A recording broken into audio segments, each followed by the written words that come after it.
paragraph 331 from the Diary of Saint Faustina.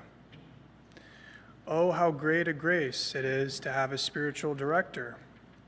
One makes more rapid progress in virtue, sees the will of God more clearly, fulfills it more faithfully, and follows a road that is sure and free of dangers. The director knows how to avoid the rocks against which the soul could be shattered.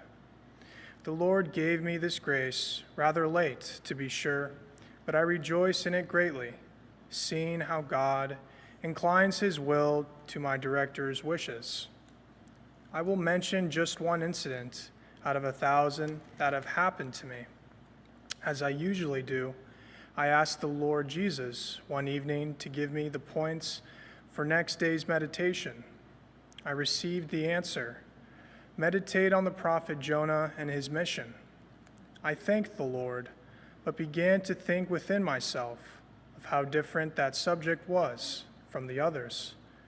But with all my soul, I strove to meditate about it, and I recognized myself in the person of the prophet, in the sense that often I, too, tried to make excuses to the Lord, claiming that someone else would do his holy will better, and not understanding that God can do all things, and that his omnipotence will be all the more manifest if the tool is poorer.